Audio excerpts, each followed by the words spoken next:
Enivrance qui vient pour sa keynote quand l'identité alimentaire raconte ce que vous êtes. On vous écoute. Bonjour à tous. Je vais vous proposer une récréation conceptuelle sur un vaste sujet en 10 minutes. Vous dire en 2 mots ce qu'on fait chez Enivrance. On existe depuis 17 ans. On est 95% international.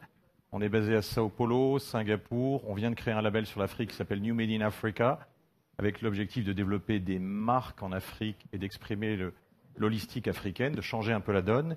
Et on s'exprime en fait sur 4 métiers qui tous concourent à essayer de créer une modernité alimentaire. Qu'est-ce que ça veut dire? Ça veut dire créer des marques nouvelles, accompagner les entreprises du besoin consommateur jusqu'à la définition de nouveaux produits. Vous connaissiez les concept cars. Nous, on est un petit peu l'équivalent dans le domaine agroalimentaire et on appelle ça les concept food. Vous voyez 4 métiers. Un métier qui est autour de l'innovation sur de vastes chantiers, comme par exemple développer et exporter la pasta box, par exemple au Brésil, travailler sur le bien-être et la bière, en Russie, travailler sur la nouvelle génération de biscuits de Nestlé en Amérique du Sud. Donc des tas de sujets qui concourent à développer plus de bien-être et réconcilier le consommateur et l'industrie, plus de nature. Et vous allez voir qu'en 10 points, je vais essayer de vous raconter une histoire récréative et créative. Et vous voyez aussi qu'on est dans la fonction imaginée, on prototype des rêves et le futur alimentaire.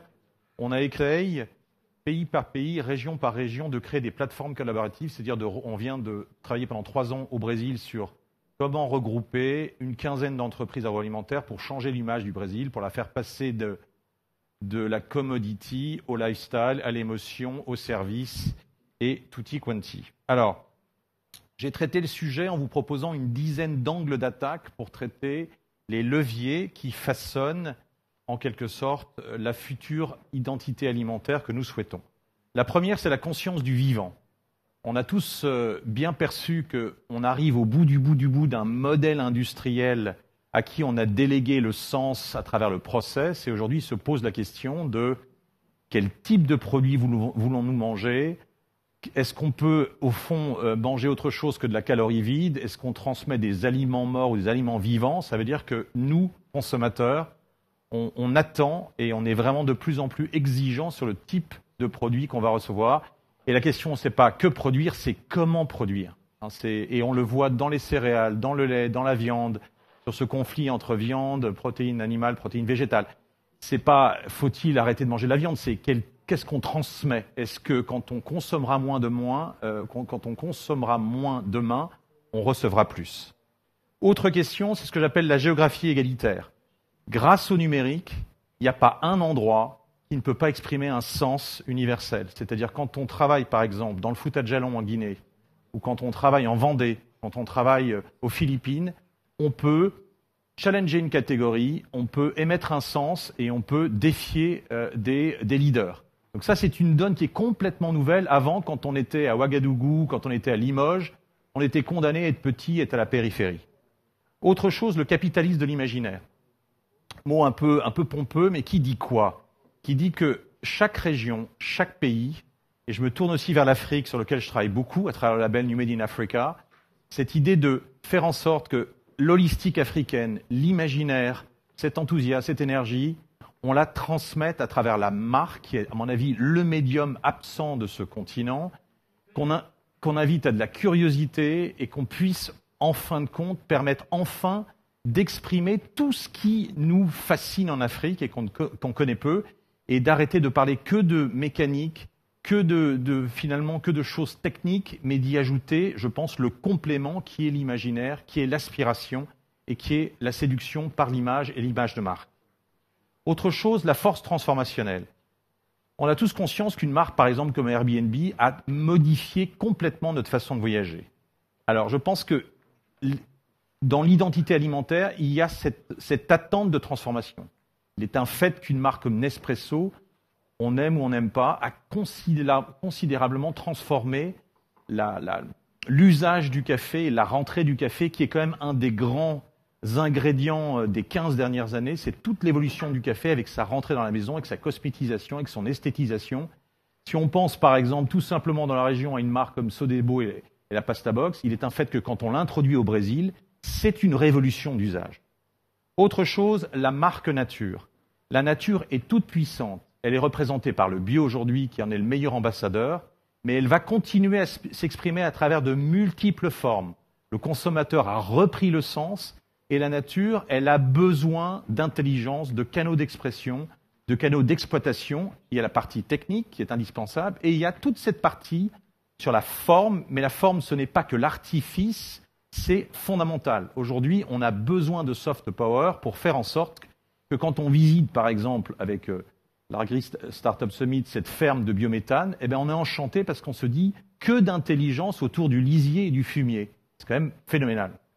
Autre chose, la détonation narrative. Vous connaissez tous la marque Michel Augustin, qui fait du bruit, qui est dans le buzz, avec sa bananerie, c'est très vocal. C'est l'importation du modèle anglo-saxon en France. Qu'est-ce qu'il faut retenir? Il faut retenir que une identité passe par une histoire et on est au début du commencement d'une nouvelle grammaire lexicale sémantique en matière d'histoire alimentaire. Chaque région, chaque producteur en Afrique, ici et là, doit raconter son histoire, doit nous toucher et doit nous faire part de son émotion. Autre chose, le design d'expérience. Je vous ai mis cette image de Rio et des pavés de Rio parce qu'au fond, Rio, si on devait retenir qu'une image de Rio, on pourrait retenir les volutes et le mouvement des pavés. Ça veut dire quoi? Ça veut dire que l'expérience, c'est le produit du XXIe siècle. C'est-à-dire qu'on n'achète pas un ingrédient, on achète un système d'expérience, un système de valeurs. Et c'est fondamental de se dire que dans la proposition de valeur, on intègre un puzzle qui touche l'émotion, la fonction, le partage, le social, l'ancrage, toutes ces choses-là. Donc on est des producteurs de vision et des vendeurs d'expérience. Autre chose, la tradition. On a souvent entendu qu'on opposait tradition, modernité, des choses qu'on a, une espèce d'archétype poncif qui fatigue. Je pense que la tradition est un devoir d'avenir. Quand on a des traditions, on doit les faire vivre. Il y a un marché gigantesque dans le monde autour de l'identité alimentaire sur l'animation des grands classiques. Vous savez qu'on est dans le domaine alimentaire hyper classique, hyper conventionnel et qu'on mange que ce qu'on connaît ou que finalement ce qu'on a mangé depuis qu'on est tout petit. Eh bien, sur le burger, sur le riz, sur la pizza, sur le jus d'orange, on assiste dans le monde à une grande animation des classiques. Et c'est intéressant de bien connaître sa grammaire de classiques pour, à la périphérie, je pense aussi à l'Afrique, plutôt que d'exporter du mafé, du gombo, essayer de pousser du moringa ou du kenkeba tel quel, il faut que ces ingrédients-là viennent structurer, redynamiser, challenger des grands standards mondiaux qui s'imposent. La dynamique sociale. C'est un fait qu'avec la virtualisation, la numérisation des choses, l'alimentaire a une responsabilité extrêmement forte qui est de réaliser, de nous faire revivre le partage, le commun, la commensalité. Ce sont des mots qu'on entend, qu'on lit dans la presse et qui font chou gras. Eh ben, c'est fondamental de se dire qu'aujourd'hui, une marque alimentaire qui n'a pas et qui ne porte pas finalement une valeur ajoutée sociale de partage, elle est quand même en retrait et bien en retard par rapport au train de l'innovation. Et j'en termine, je pense que je suis dans les 10 minutes. J'ai été un peu vite, mais bon, c'est l'exercice. La dernière dimension sur laquelle je veux conclure, qui est fondamentale et qui se tourne encore vers l'Afrique, parce que je pense que ces 54 pays qu'on ne connaît pas nous adressent un message de joie et d'enthousiasme. La nourriture, l'agriculture, c'est de la joie en barre. Et il faut absolument qu'on garde cet état d'esprit. Créer une marque, c'est transmettre de la joie, c'est transmettre du vivant, c'est partager. C'est finalement illuminer des visages, et ça c'est fondamental. Manger beau, bon, sain, gourmand, c'est avant tout transmettre du bonheur tous les jours. Merci. Corporation, donc, Dicossi a créé une entreprise de conseil agricole qui propose une plateforme SOS Agri sur laquelle les agriculteurs peuvent émettre des alertes pour informer de leur détresse. C'est ça. Bonjour. Je m'appelle Dico et je viens du Sénégal. Donc, j'ai le plaisir de vous présenter Dictef Corporation, qui est une start-up qu'on a créée il y a exactement 2 ans maintenant. Alors, en plus d'avoir comme activité principale la production végétale, Dictef Corporation a pour activité aussi l'accompagnement. Mais accompagner qui? Nos cibles principales sont les femmes qui habitent dans les zones rurales et les expatriés, c'est-à-dire les immigrés dans le pays une fois le retour. Voilà. Donc, notre équipe est composée d'ingénieurs agronomes, dont moi, et 3 autres ingénieurs agronomes qui m'aident dans le travail du quotidien. Mon associé, Mustapha, est un informaticien qui s'occupe de notre plateforme qui s'appelle SOS Agri. Alors, l'agriculture c'est bien, mais ça le sera encore plus quand il y a la technologie dedans. Donc c'est pour cela qu'on a créé la plateforme SOS Agri, qui est une plateforme en fait qui a trois angles d'attaque. La première, c'est une technologie USSD qui permet aux agriculteurs d'envoyer des alertes pour demander de l'aide. Alors, de l'aide pourquoi? Il y arrive souvent au Sénégal qu'il y ait des pertes de récoltes conséquentes dans le domaine de l'agriculture, dans le domaine de la campagne agricole. Et ces pertes sont généralement dues par des invasions d'insectes, des maladies mal gérées. Donc, grâce à la technologie SSD, pourquoi le choix déjà de la technologie SSD? C'est parce que dans les zones rurales, l'accès à Internet pose problème dans mon pays. Donc, on leur donne l'accès à la technologie SSD qui ne nécessite pas du tout une couverture Internet. Donc, ils peuvent facilement envoyer des alertes sous format de SMS et sous format de système vocal. Pourquoi le système vocal? Parce que aussi la plupart des agriculteurs de mon pays ne sont pas à l'école, donc ne savent pas lire ou bien écrire. Et surtout, le système vocal leur permet d'envoyer leur alerte dans leur langue locale. Pour le moment, deux langues, le Wolof et le Pulaar, qui sont les langues les plus présentes dans la zone rurale. Donc voilà. Et notre deuxième angle d'attaque, c'est la plateforme web. Comme je vous l'ai dit tantôt, beaucoup veulent maintenant s'investir dans l'agriculture, surtout nos principales cibles qui sont les émigrés qui veulent revenir au pays, mais n'ont pas les compétences requises pour le faire. Donc, grâce à cette plateforme, nous leur offrons le portail qui leur permet d'avoir un suivi spécialisé, c'est-à-dire du choix des terres, du choix des semences, le suivi intégral des cultures jusqu'à la récolte. Et sur cette même plateforme, nous donnons aussi la possibilité aux agriculteurs, parce que là, c'est une autre problématique qu'on rencontre, non pas seulement au Sénégal, mais aussi en Afrique de l'Ouest en général, ce sont l'accès aux semences agricoles de bonne qualité. Donc, nous avons des fournisseurs qui adhèrent sur la plateforme et qui permettent maintenant aux agriculteurs, durant toute l'année, d'avoir accès à des semences certifiées. Donc, je précise, sur la plateforme, on n'accepte que les semences certifiées hybrides, qui leur permettent d'avoir des récoltes beaucoup plus conséquentes. Donc, je parlais tout de suite de la troisième et dernière angle attaque, c'est-à-dire le mobile, avec une application téléchargeable sur Play Store et sur aussi Mac, excusez-moi. Donc là, on utilise l'intelligence artificielle. Toujours, c'est-à-dire avec une seule photo, l'agriculteur est en mesure d'avoir des réponses qui leur permettent de dire quel est le nom de la maladie et quelle est la fiche, je dirais, qu'il faut adapter pour pouvoir résoudre cette maladie-là. Et avec le système de géolocalisation qu'on a intégré, on essaie de savoir exactement où se trouve le producteur et quelle est la boutique de nos fournisseurs qui est dans la zone la plus proche. Comme je vous l'ai dit tantôt, nous accompagnons les gens qui sont dans le domaine de l'agriculture. Donc, nous avons aussi créé une carte qui permet de voir où se trouvent généralement nos clients à travers les 4 principales zones de l'agriculture du pays. Et là, nous formons les jeunes du village agricole le plus grand à pouvoir être nos relais. Actuellement, nous avons à peu près une 50aine de relais dans les 4 zones de production du pays. Et ces relais-là, ils nous aident avec SOS Agri. En quoi faisant? Très simple. S'il y a une alerte qui est un problème pas trop grave et que nos relais sont déjà formés pour pouvoir intervenir en cela, on transfère l'alerte directement à ce relais-là qui est le plus proche du champ d'intervention et il se déplace directement vers là-bas. Et si c'est un problème beaucoup plus sérieux, alors nous, à la base, on envoie un des ingénieurs qui se déplace pour aller résoudre le problème. Fin de l'intervention. Merci. Voilà. Ça passe vite, 4 minutes. Hein. Mais c'est bon, j'ai fini. C'est très rapide. On va pouvoir passer aux questions. Donc pour Dictaf Corporation.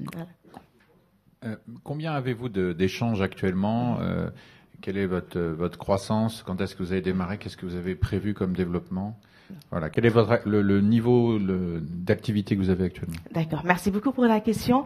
Déjà, on a eu la chance avec Dictaf Corp, comme je vous l'ai dit tout à l'heure, nous faisons l'accompagnement. Et là, on a un réseau de 11 000 femmes, certainement l'un des plus grands réseaux de l'Afrique de l'Ouest, constitué essentiellement de productrices agricoles. Donc, elles sont toutes nos clientes. Et ce réseau s'appelle Refan, déjà. Et donc, ce sont nos premiers clients, je peux dire, déjà. Et dans ce cadre-là, Refan aussi a des filles que nous formons, c'est-à-dire nous voulons préparer la relais les émigrés qui veulent revenir au pays. Pour le moment, nous avons mis en place 32 exploitations agricoles depuis notre début des activités jusqu'à présent. Et donc, j'ai peut-être pas bien noté. Vous avez commencé quand? En 2016. 2016. Oui, en 2016, nous étions une entreprise individuelle et maintenant nous sommes une entreprise SARL, Société à responsabilité limitée. Et donc, vous vous financez comment? Comme je vous l'ai dit tantôt, nous avons une exploitation agricole. Pour le moment, la plupart de nos financements, c'est de l'autofinancement. Nous déroulons des campagnes agricoles. Nos produits sont vendus dans le marché national. Et ce sont ces recettes-là que l'on essaie qu'on a utilisées pour développer la plateforme. Et je tiens à préciser que la partie, l'application mobile n'est pas tout à fait prête. La dernière application qui utilise l'intelligence artificielle, excusez-moi. Et il y a un prix qui est payé par l'utilisateur? En fait, notre business model est simple. Ce que nous faisons, c'est quoi? Sur chaque alerte envoyée, il y a un pourcentage du crédit qui nous est reversé par l'opérateur.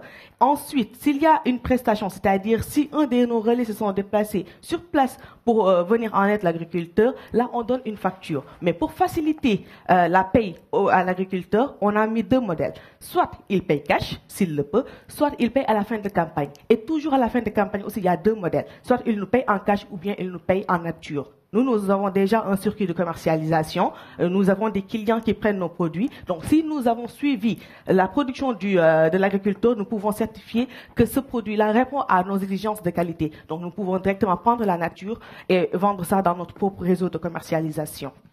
Comment vous gérez justement tout le paiement, que ce soit en cash ou en monnaie, j'imagine, dématérialisée? Comment vous gérez du coup ces paiements? Si c'est du cash, comment vous les gérez auprès de vos utilisateurs pour les récolter? Voilà, déjà avec la technologie USSD, en fait, c'est pas nous directement qui prenons l'argent de l'agriculteur, c'est l'opérateur téléphonique qui nous donne la redevance, chaque mois. Donc c'est comme ça que ça se passe. Et nos fournisseurs aussi, qui sont sur la plateforme, payent 2% de commission sur chaque produit vendu. Fin de l'intervention. Merci beaucoup. Merci.